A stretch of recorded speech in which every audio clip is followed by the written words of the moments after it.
사랑하는 친구 여러분, 안녕하세요. 어린이 바이블 아카데미에 오신 여러분을 환영합니다. 선생님은 여러분과 함께 하나님께서 다니엘을 통하여 보여주신 성경의 예언과 이 세상의 역사에 대하여 공부하려고 해요. 하나님께서는 이 세상의 역사들을 성경의 예언을 통하여 우리에게 미리 알려주셨어요. 하나님께서는 다니엘을 통하여 보여주신 이 세상의 역사들에 대하여 우리가 여러분과 함께 공부해 보겠어요. 이 시간에는 여러분과 함께 하나님께서 우리에게 예언을 주신 목적과 그 이유에 대하여 공부해 보겠어요. 먼저 우리 예언과 역사란 낱말의 뜻을 알아볼까요? 사랑하는 친구 여러분, 예언이란 무슨 뜻일까요?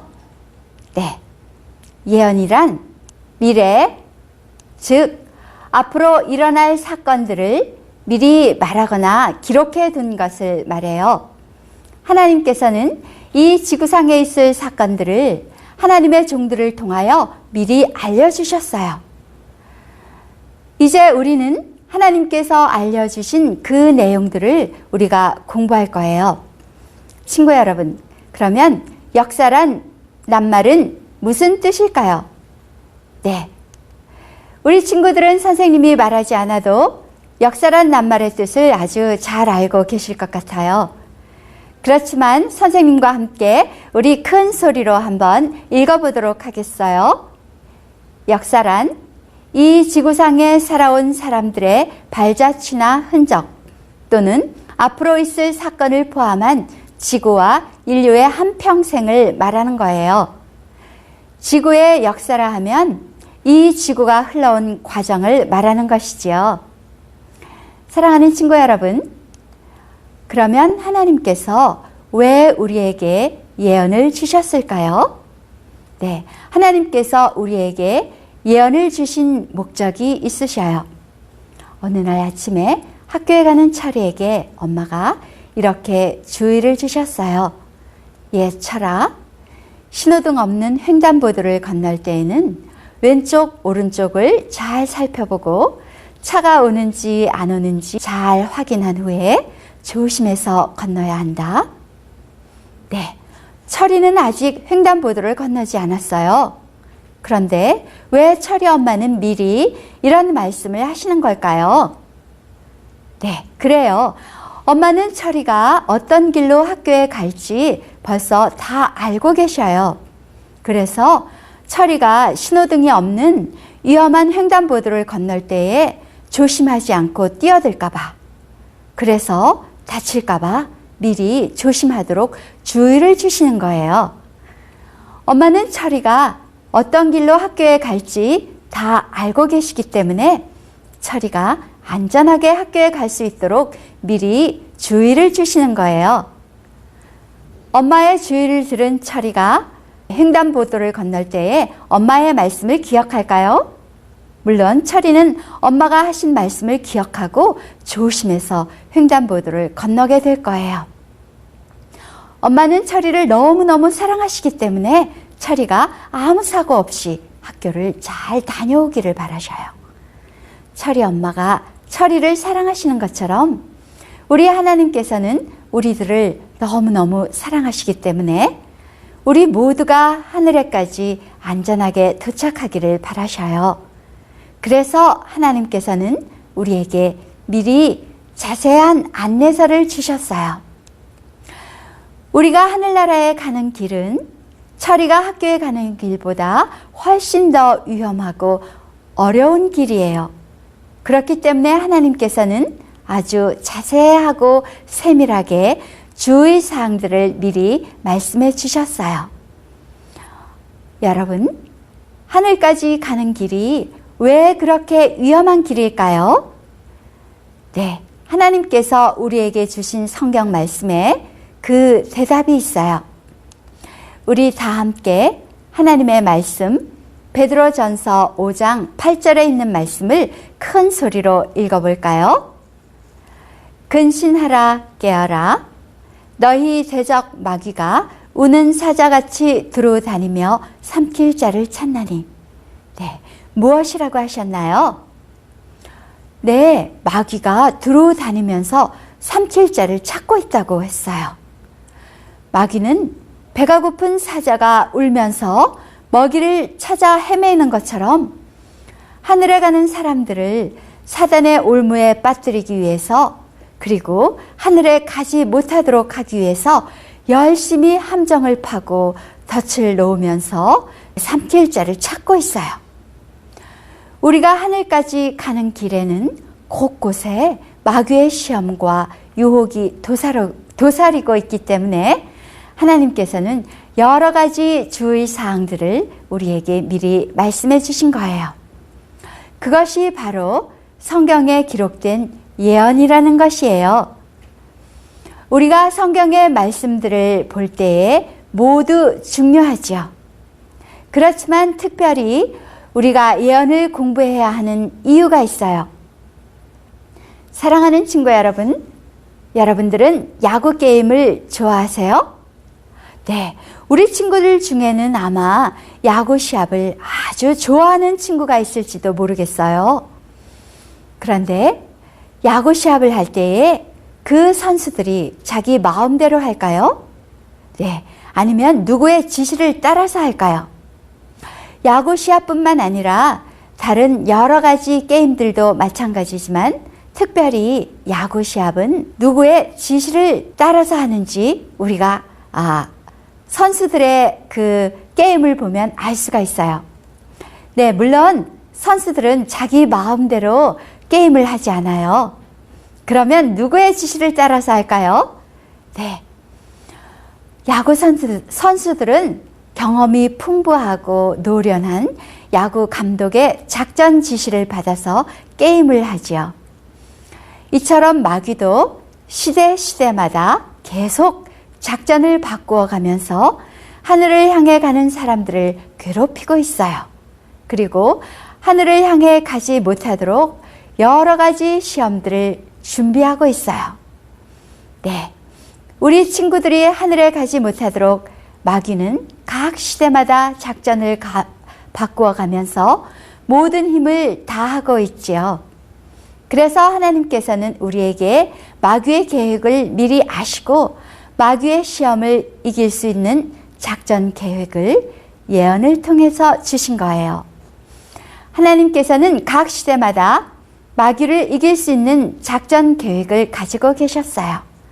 그래서 노아 시대와 아브라함 시대, 그리고 다윗 왕 시대와 침례 요한 시대, 또한 종교 암흑 시대 등 각 시대마다 우리가 이길 수 있도록 예언을 통해서 자세한 작전 지시를 해 놓으신 것이에요. 우리가 성경에 기록된 예언을 잘 공부하여서 하나님께서 지시하시는 대로 순종하면 우리는 틀림없이 마귀를 이길 수 있어요. 마귀는 하나님의 지시에 순종하는 친구들을 절대로 쓰러뜨릴 수가 없어요. 사랑하는 친구 여러분, 하늘에까지 안전하게 가기를 원하십니까? 네, 그렇다면 우리는 예언을 열심히 공부하여서 하나님께서 지시하신 작전 지시에 순종해야만 해요. 그리고 하나님께서 우리에게 예언을 주신 목적이 또 하나 있어요. 예언이라는 것은 앞으로 있을 일을 미리 말해두는 것이기 때문에 얼마 동안 시간이 지나면 그 예언이 틀렸는지 맞았는지 알 수가 있어요. 만약에 어떤 사람이 예언을 했는데 그 예언이 계속해서 틀린다면 사람들은 그 사람의 예언을 믿지 않게 될 거예요. 그러나 하나님께서 성경에 예언해 놓으신 말씀은 지금까지 한자도 틀림없이 다 이루어졌기 때문에 앞으로 남은 예언의 말씀도 모두 이루어질 것이라는 것을 우리는 믿을 수가 있지요.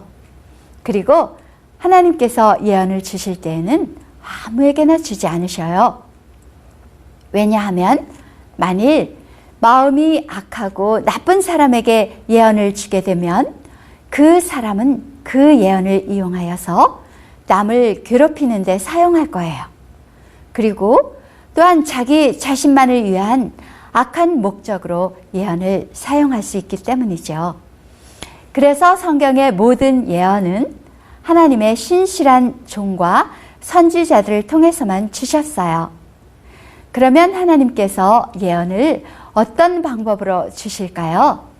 네, 하나님께서 예언을 주실 때에는 아주 여러 가지 방법을 통하여 주셨어요. 우리 민수기 12장 6절에 있는 말씀을 읽어볼까요? 네, 민수기 12장 6절에는 하나님께서 우리에게 예언을 주시는 방법이 자세하게 나와 있어요. 우리 다 함께 큰 소리로 읽어보겠어요. 이르시되 내 말을 들으라. 너희 중에 선지자가 있으면 나 여호와가 이상으로 나를 그에게 알리기도 하고 꿈으로 그와 말하기도 하거니와. 네, 뭐라고 말씀하셨어요?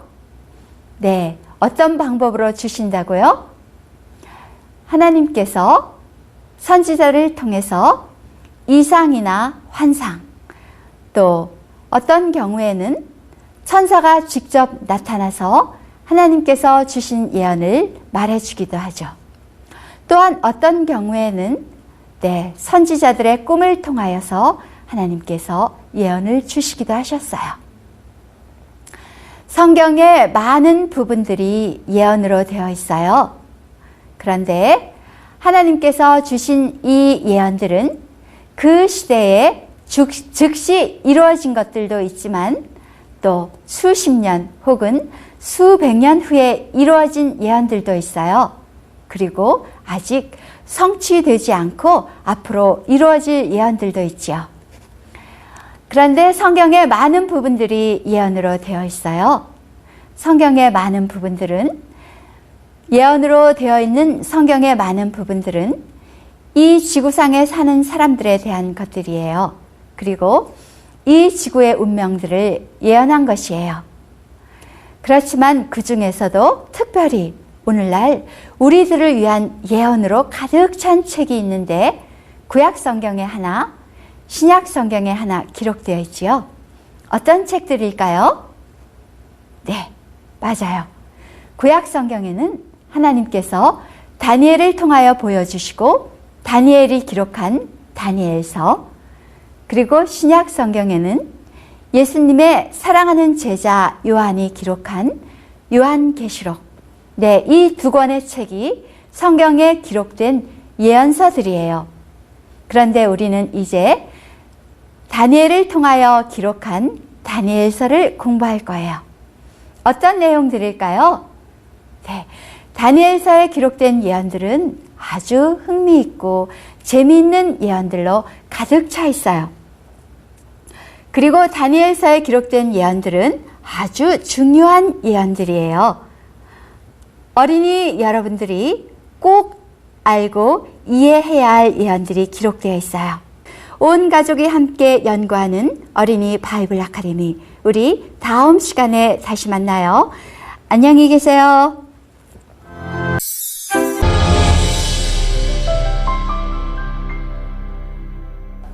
사랑하는 친구 여러분, 안녕하세요. 어린이 바이블 아카데미에 오신 여러분을 환영합니다. 지난 시간에는 하나님께서 우리에게 예언을 주신 목적과 방법에 대하여 공부했어요. 사랑하는 여러분, 우리가 살고 있는 이 지구의 나이는 몇 살쯤 되었을까요? 네, 궁금하시죠? 오늘은 우리가 살고 있는 이 지구의 나이에 대하여 공부해 보겠어요. 그리고 여러분들이 꼭 알아야 할 예언과 연대에 관한 공부를 오늘 시작해 보겠어요. 친구 여러분, 여러분은 이 지구의 나이가 몇 살쯤 되었다고 생각하세요? 그러니까 이 지구에 사람들이 살기 시작한 지가 몇 년이나 되었을까요? 몇 백만 년? 아니면 몇 억만 년이 되었을까요? 그러면 이 지구의 정확한 나이를 누가 알 수 있을까요? 네, 이 지구의 정확한 나이는 하나님께서만 아시지요.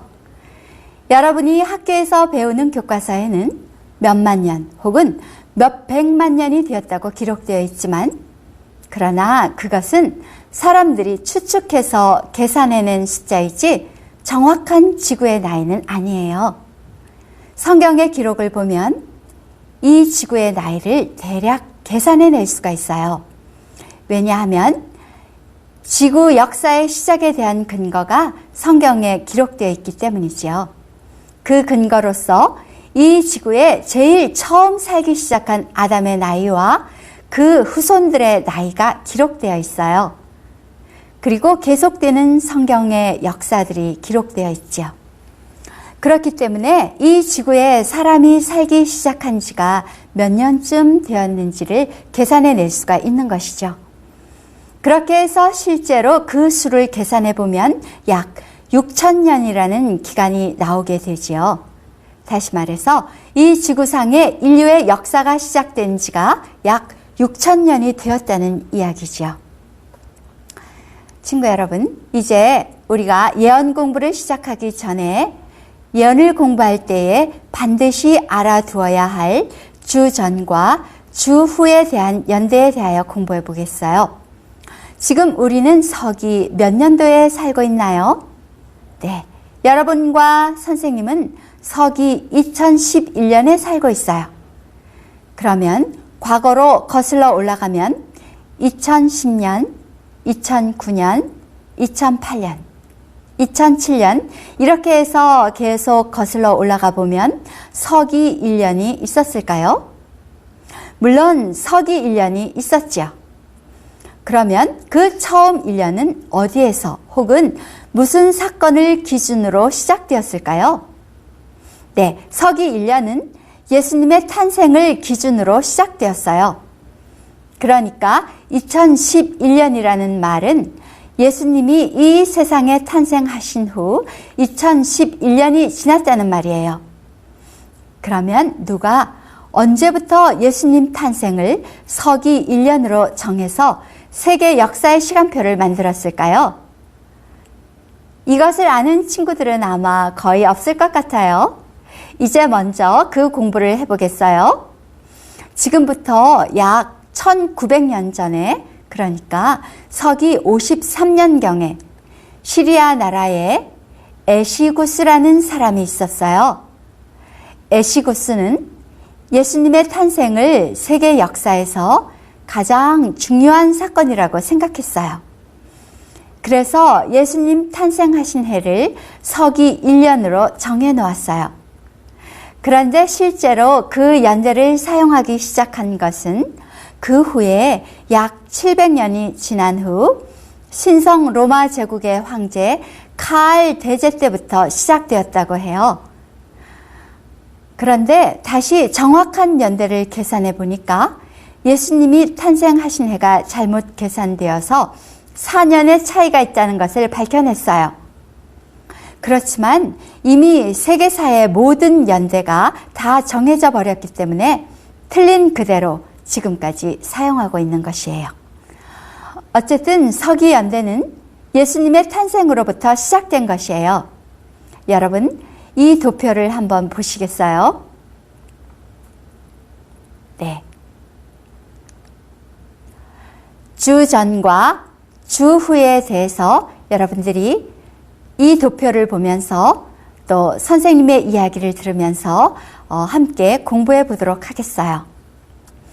주 전이라는 말은 네, BC, 그러니까 Before Christ라고 해서 예수님이 오시기 전이라는 뜻이에요. 그리고 주 후라는 것은 예수님이 오신 후, 그러니까 Anno Domin이라는 라틴 말을 사용해서 주님의 해라는 뜻이에요. 그래서 주 후는 AD라는 약자를 사용하죠. 그리고 서기라는 말은 서양에서 시작된 기원이란 뜻으로 줄여서 서력 기원의 준말로 주후와 같은 뜻으로 사용되지요. 자, 이제 선생님이 여러분들에게 문제를 드리겠어요. 답을 잘 생각해 보시고 선생님의 답과 여러분의 답이 맞았는지 한번 비교해 보도록 하세요. 첫 번째 문제예요. 이 지구의 창조는 예수님이 오시기 약 몇 년 전에 있었을까요?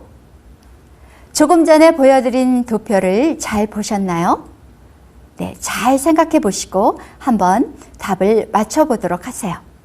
이 지구의 창조는 예수님이 오시기 약 몇 년 전에 있었을까요?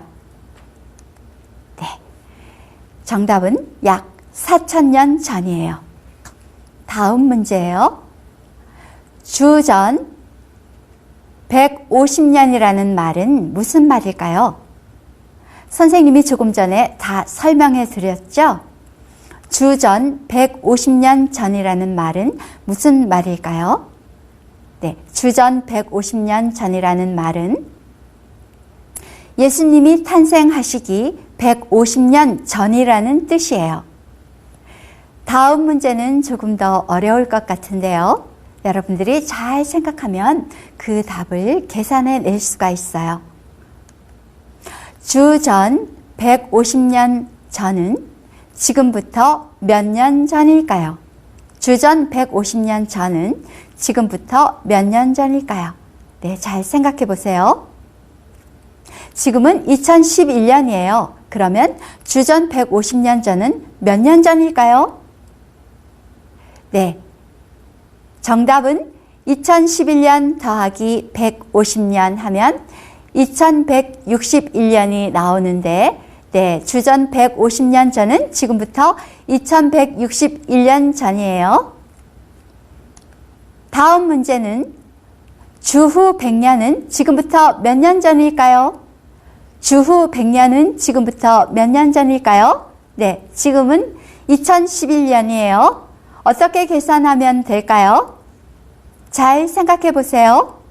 네, 2011년 빼기 100년 하면 1911년이 나오는데 주후 100년은 지금부터 1911년 전이에요. 다음 문제는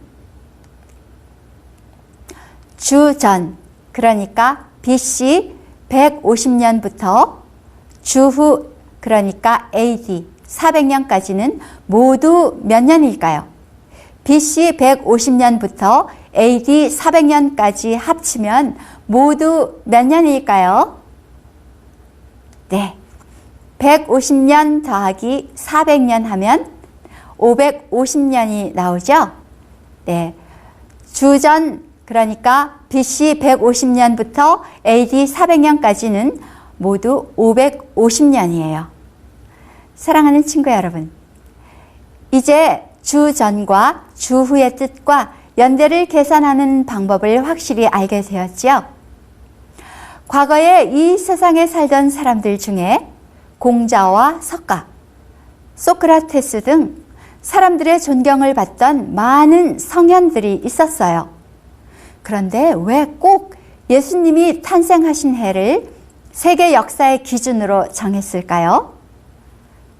네, 그것은 이 세상에 있던 모든 사건들 중에서 하나님의 아들이신 예수님이 인간으로 지구에 탄생하신 일이 가장 중요하고 가장 큰 사건이었기 때문이지요. 예수님의 탄생은 우리 인류에게 가장 중요하고 가장 기쁜 구원의 소식이었기 때문이에요. 그리고 예수님의 탄생은 이 지구를 회복할 아주 기쁘고 또 정말 큰 사건이었어요. 그래서 세계 역사의 기준을 예수님의 탄생하신 해로 정한 거예요. 그리고 또 예수님의 탄생은 예수님께서 다시 이 땅을 회복하고 우리를 다시 데리러 오실 것이라는, 그리고 우리가 예수님과 함께 영원히 살기 위해서 하늘에서 다시 이 세상으로 내려오는 완전한 재림의 사건이 될 것이기 때문에 예수님의 탄생은 우리에게 가장 중요한 사건이에요. 사랑하는 친구 여러분, 하나님은 우리를 모두 사랑하시기 때문에 우리 모두가 하늘에까지 안전하게 갈 수 있게 되기를 바라셔요. 그래서 하나님께서는 성경에 기록된 예언을 통하여 마귀의 정체를 가르쳐 주시고 마귀를 이길 수 있는 방법들을 우리에게 가르쳐 주셨어요.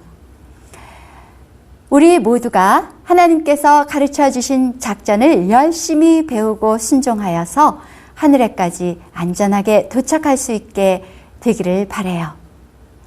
친구 여러분, 하나님께서는 예언을 통해서 우리에게 아주 많은 작전 지시를 주셨어요. 네, 야구 감독이 야구 선수들에게 게임을 할 때에 아주 많은 그 작전 지시를 보여주는 것처럼 하나님께서 마귀와의 전쟁에서 우리가 승리할 수 있도록 하나님께서는 예언을 통해서 아주 많은 작전 지시를 여러 가지를 보여주셨어요. 우리가 하나님께서 보여주신 그 예언을 한 가지만 공부해서는 안 되겠어요. 여러 가지 그 하나님께서 보여주신 작전들을 잘 공부해서 우리가 하나님의 비밀을 깨닫고 또 우리가 하늘에 안전하게 도착할 수 있도록 또 마귀의 유혹에 승리할 수 있도록 우리가 열심히 예언을 공부해야겠어요. 그런데 아모스 3장 7절에는 하나님께서 어떤 말씀을 하셨는지 우리가 아모스 3장 7절에 있는 말씀을 함께 큰 소리로 읽어보겠어요. 하나님께서는 자기의 비밀을 그 종 선지자들에게 보이지 아니하시고는 결코 행하심이 없으시리라. 네, 하나님께서는 하나님의 선지자를 통하여 지구의 역사를 예언하셨고 또 그 예언들을 성취하셨어요. 친구 여러분, 하나님께서 주신 예언을 공부하여서 앞으로 일어날 일들에 대하여 우리가 어떤 작전 지시를 따라야 할지 깨닫게 되기를 바라요. 사랑하는 친구 여러분, 그러면 우리 다음 시간에 다시 만나요. 안녕히 계세요.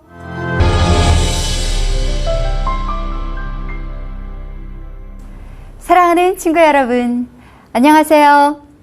엄마와 아빠, 온 가족이 함께 공부하는 바이블 아카데미, 오늘도 바이블 아카데미에 오신 여러분을 환영합니다. 오늘은 여러분과 함께 이스라엘 백성들의 역사에 대하여 공부하겠어요. 오늘 우리가 공부하는 목적은 이 세상의 역사를 주관하시는 하나님과 하나님께서 보여주신 예언들이 어떻게 성취되었는지 공부해 보겠어요. 하나님께서 이 세상을 창조하셨을 때 세상은 정말 아름다웠어요. 하나님께서는 엿새 동안 이 세상을 만들고 여섯째 날에 사람을 창조하셨어요. 하나님께서 만드신 최초의 사람 아담과 하와는 정말 아름답고 멋진 사람들이었어요. 그리고 하나님께서는 아름다운 동산에 많은 과일 나물들을 만드시고 마음대로 먹을 수 있도록 허락하셨지만 에덴 동산 중앙에 있는 선악을 알게 하는 나무의 과실은 절대로 먹지 말라고 말씀하셨어요. 그런데 그만 안타깝게도 아담과 하와는 마귀의 유혹에 넘어가서 그 실과를 먹고 말았지 뭐예요? 하나님의 말씀에 불순종한 그들은 그 아름다운 하늘에서 더 이상 살 수 없게 되었어요. 그러나 사랑의 하나님께서는 그들을 불쌍히 여기시고 또 아담을 통하여 이 세상에 태어날 아담의 후손들을 구원하기 위하여 하나님의 아들 예수님이 이 세상에 오실 것이라고 약속해 주셨어요. 그 후에 아담과 하와는 가인과 아벨이라는 두 아들을 낳았어요. 그러나 그 두 아들의 성격은 너무나 달랐어요. 형 가인은 농사하는 사람이었어요. 그런데 형 가인은 내가 열심히 농사한 채소와 과일을 하나님께 드리면 어때? 왜 꼭 양을 잡아서 제사해야 하는 거야? 하면서 하나님의 명령을 무시하고 자기의 생각대로 자기가 농사한 식물로 제사를 드렸어요. 그러나 동생 아벨은 하나님께서 명하신 대로 양을 잡아 제사를 드렸어요. 하나님께서는 누구의 제물을 받으셨을까요? 네, 당연히 하나님의 말씀에 순종한 아벨의 제물을 받으셨지요. 세월이 흘러가면서 세상에는 아담과 하와의 후손들을 통하여 많은 사람들이 태어났어요. 그런데 세월이 흐를수록 사람들은 점점 악해졌어요. 사람들은 하나님을 두려워하지 않고 하나님에게서 아주 멀리 떠나갔어요. 하나님께서 사람을 만드신 것을 슬퍼하셨어요. 결국 하나님께서는 이 악한 세상을 심판하실 수밖에 없게 되었어요. 하나님께서는 홍수를 보내셔서 물로 세상을 심판하시게 되었죠. 그때 세상에는 아주 많은 사람들이 살고 있었지만 딱 노아의 8식구만 구원을 받게 되었어요. 지금 세상도 노아의 때와 똑같아요.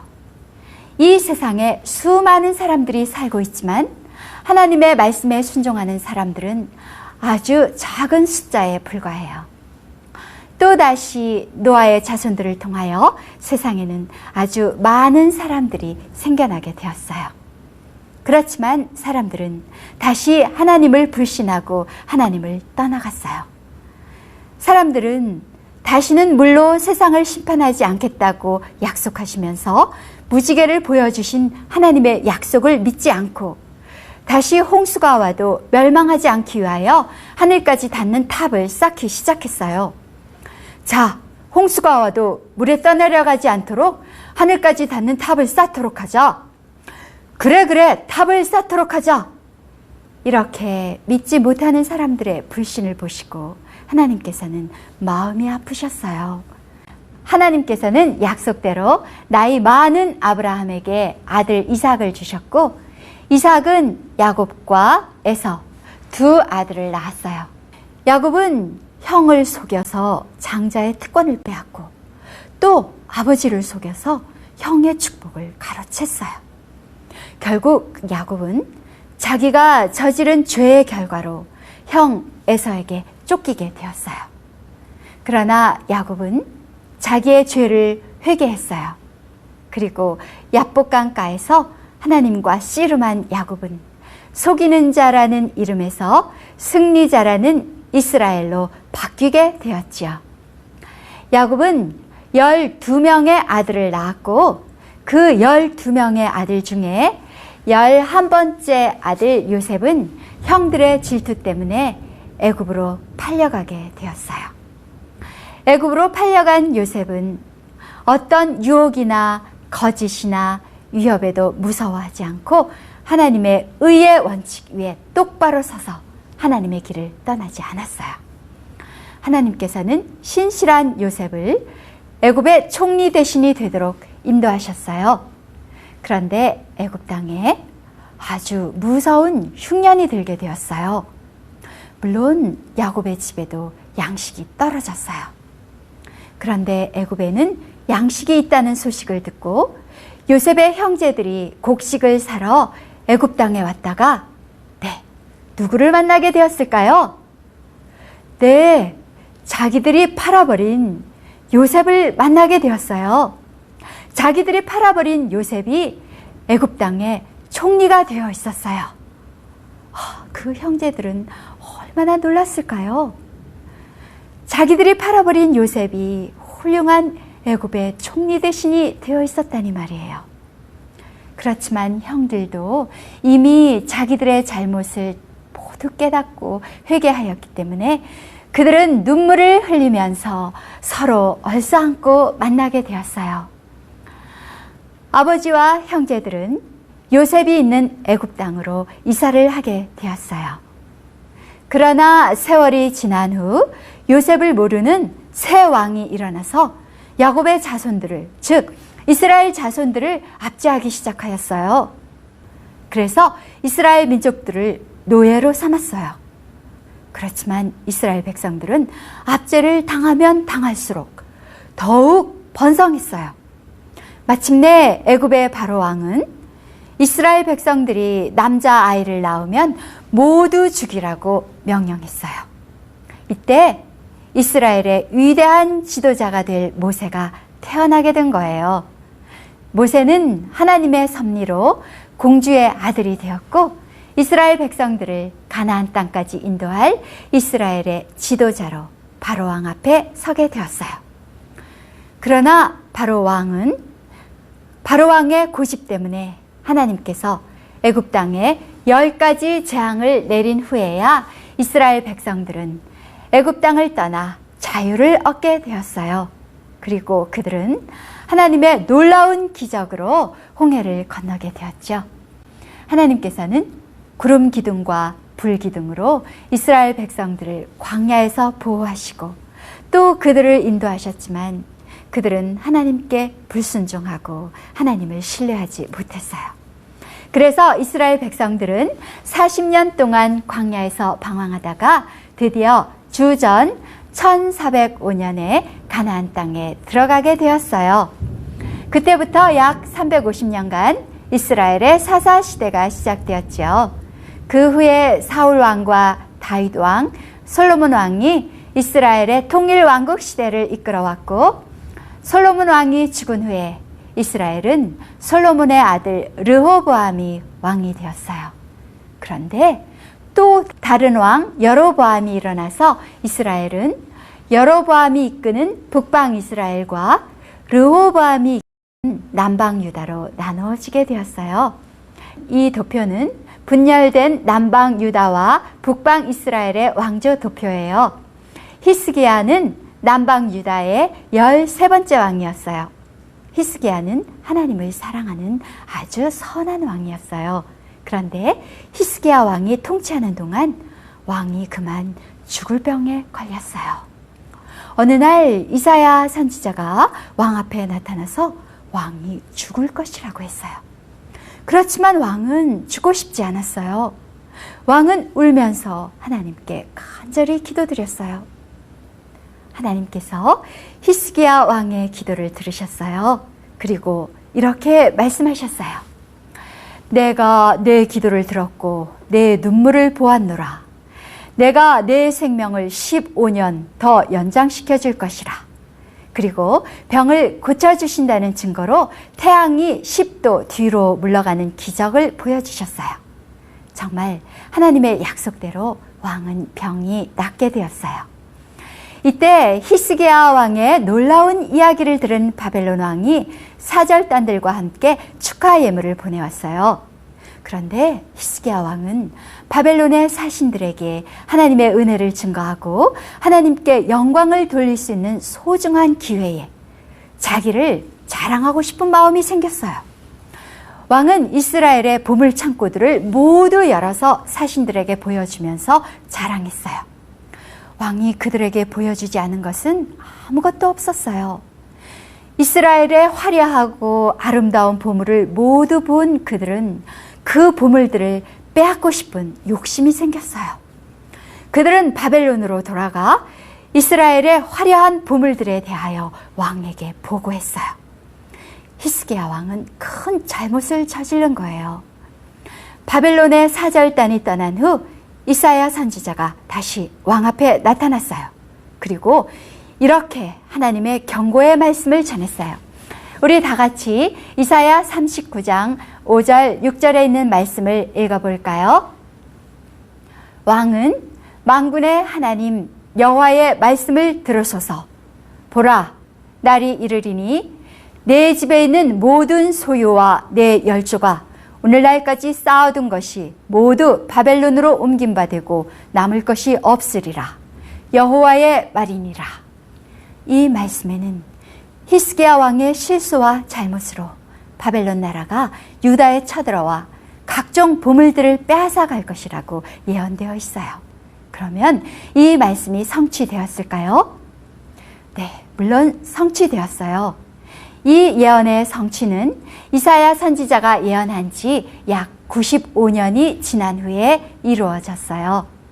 유다의 18번째 왕 여호야김이 왕이 된 지 3년이 지난 어느 날이었어요. 바벨론 왕 느부갓네살이 갑자기 유다에 쳐들어왔어요. 그들은 이사야 선지자가 예언한 대로 그들이 본 보물들을 다 빼앗아가고 많은 유다 사람들을 포로로 잡아갔어요. 다니엘서 1장 1절에는 이 예언의 성취를 이렇게 기록하고 있어요. 유다 왕 여호야김이 위에 있은 지 3년에 바벨론 왕 느부갓네살이 예루살렘에 이르러 그것을 에워쌌더니 95년 전 이사야가 한 예언은 이렇게 정확하게 성취되었어요. 바로 이때 다니엘과 그의 세 친구들도 바벨론 나라의 포로로 잡혀가게 된 거예요. 그런데 그들은 포로들 중에서 뽑혀서 바벨론의 박사들과 함께 왕궁에서 교육받으며 생활하게 되었어요. 네, 친구 여러분. 오늘은 이스라엘 백성들의 역사를 통해서 이 세상의 역사를 주관하시는 하나님, 그리고 하나님의 예언이 어떻게 성취되었는지를 공부했어요. 다음 시간에는 더 흥미진진한 예언의 이야기가 준비되어 있어요. 부모님과 함께 공부하는 바이블 아카데미. 그럼 다음 시간에 다시 만나요. 모두 안녕. 사랑하는 친구 여러분, 안녕하세요. 아빠와 엄마 그리고 온 가족이 함께 공부하는 바이블 아카데미. 오늘도 바이블 아카데미를 찾아오신 여러분을 환영합니다. 지난 시간에는 이스라엘 백성들의 역사에 대하여 공부했어요. 하나님께서 이사야 선지자를 통하여 하신 예언은 약 95년이 지난 후 이루어졌어요. 유다의 18번째 왕 여호야김이 왕이 된 지 3년이 지난 어느 날 바벨론의 느부갓네살 왕이 쳐들어와서 많은 보물들을 빼앗아가고 유다 사람들을 포로로 잡아갔어요. 이때 다니엘과 그의 세 친구들도 포로로 바벨론에 잡혀간 거예요. 그런데 포로들 중에서 다니엘과 다니엘의 세 친구가 뽑혀서 바벨론의 왕궁에서 교육받으며 생활하게 되었어요.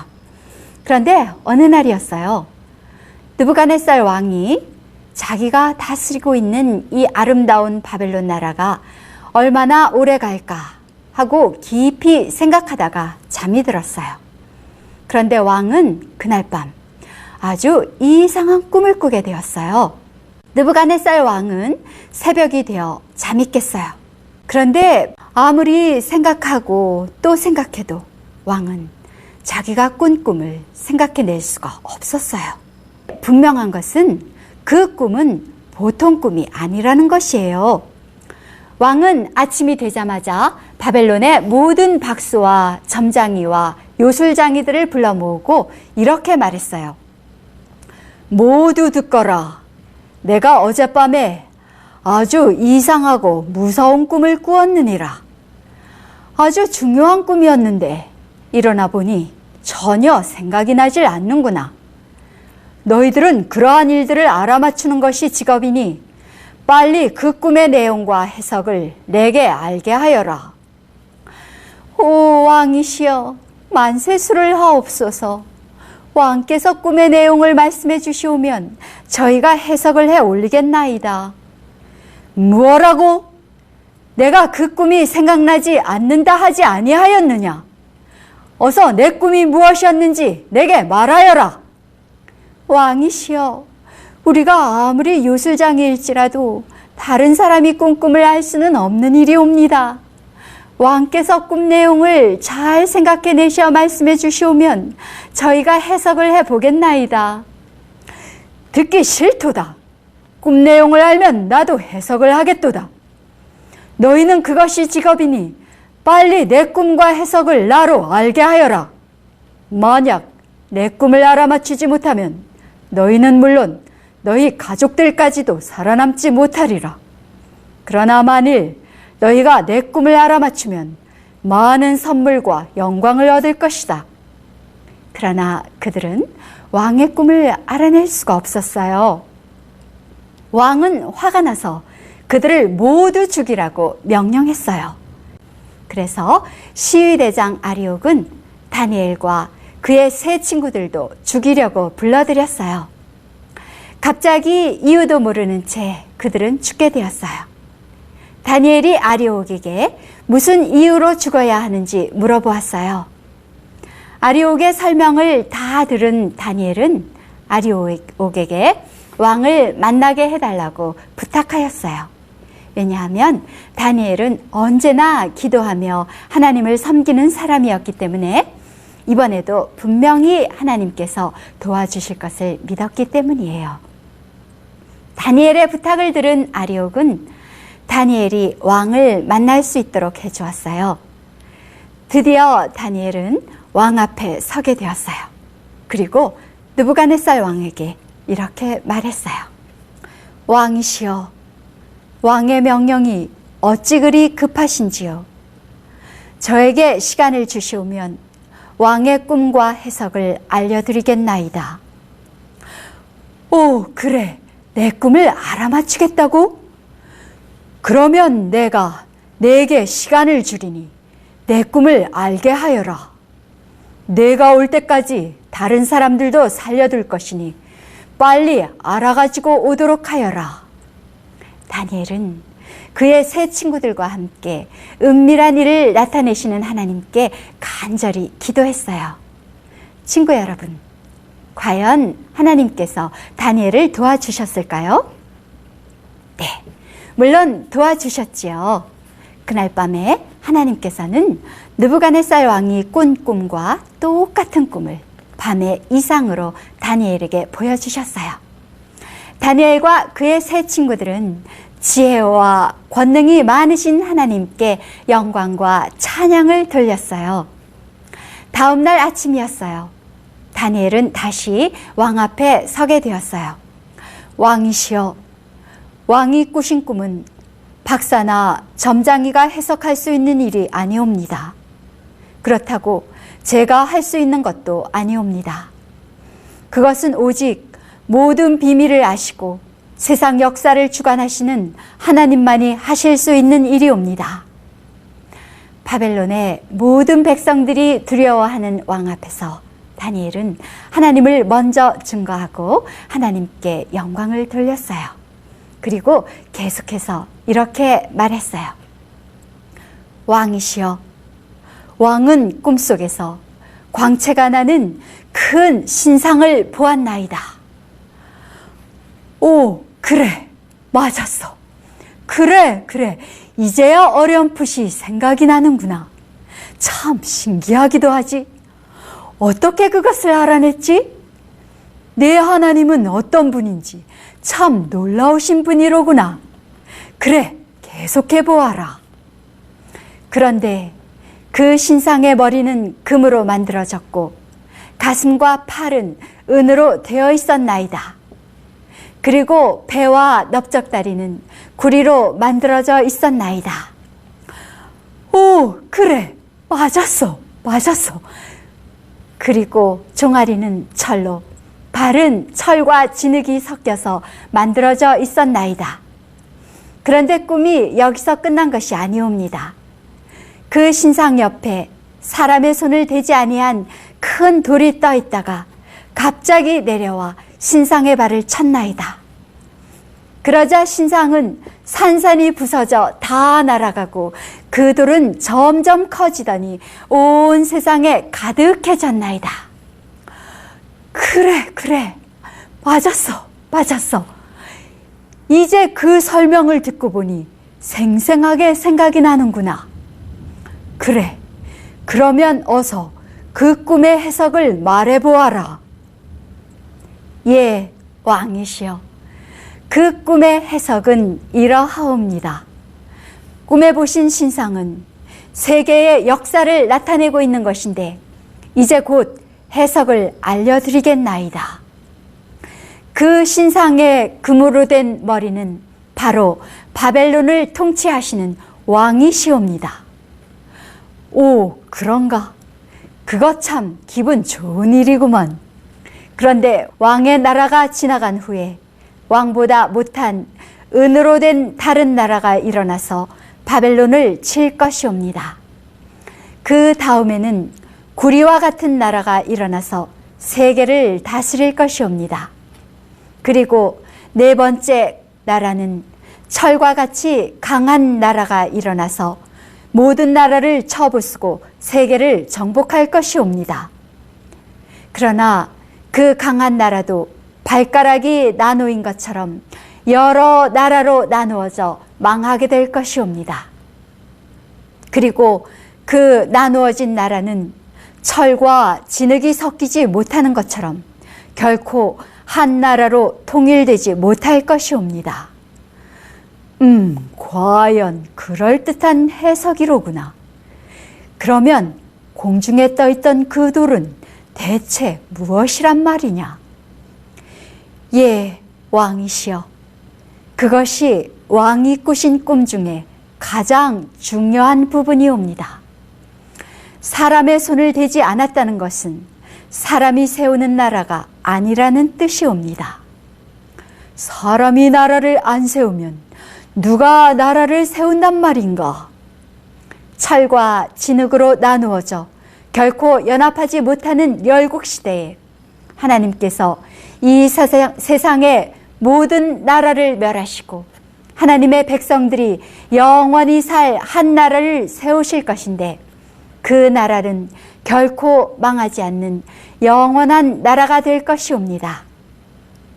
이 꿈은 세상 역사를 미리 아시는 하나님께서 왕을 사랑하셔서 왕께 보여주신 것이옵니다. 다니엘의 모든 이야기를 들은 왕은 보좌에서 내려와 다니엘에게 많은 선물을 주었어요. 네, 하나님께서 느부갓네살 왕의 꿈에 보여주신 그대로 세계 역사는 정확하게 성취되었어요.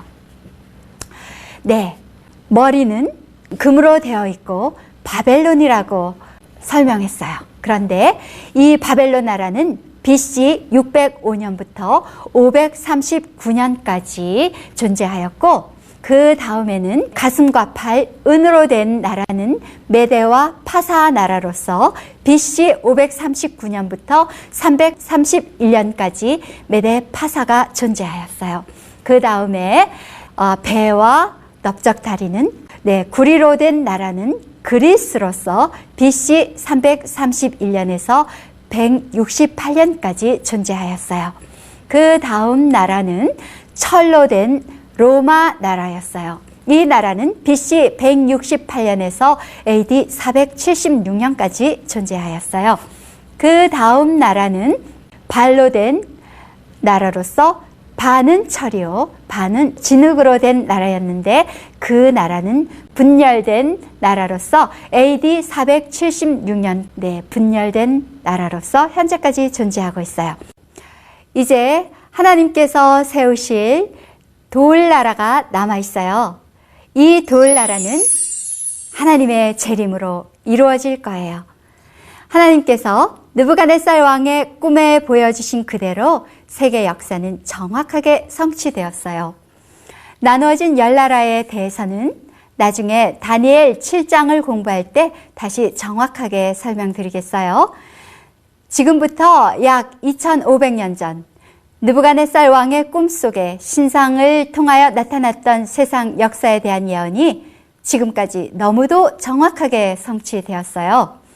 모든 나라가 다 지나갔고 여러분과 저는 나누어진 열국시대, 그러니까 열 발가락 시대에 살고 있어요.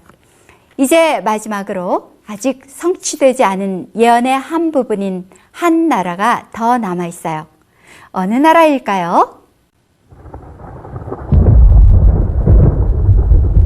네, 하나님께서 세우신 영원한 나라, 돌나라가 남아 있어요. 우리 다 함께 다니엘 2장 44절에 있는 말씀을 읽어보겠어요. 이 열왕의 때에 하늘의 하나님이 한 나라를 세우시리니 이것은 영원히 망하지도 아니할 것이요 그 국권이 다른 백성에게로 돌아가지도 아니할 것이요 도리어 이 모든 나라를 쳐서 멸하고 영원히 설 것이라. 사랑하는 여러분, 그 나라는 여러분과 제가 기다리는 예수님의 재림으로 이루어질 거예요. 지금까지 모든 예언들이 정확히 성취되었기 때문에 앞으로 남은 예언도 반드시 이루어질 것이라는 것을 우리는 믿을 수 있어요. 사랑하는 여러분, 모두 예수님 나라에 들어가길 원하시죠? 네, 우리 모두 하나님의 말씀에 순종해서 우리가 열심히 예언을 연구하고 순종하면서 하나님께 감사하면서 이 세상을 살아갈 때에 우리 반드시 하나님의 그 들나라에 들어갈 수 있게 될 거예요. 엄마와 아빠, 온 가족이 함께 연구하는 바이블 아카데미. 그럼 다음 시간에 다시 만나요. 모두 안녕히 계세요.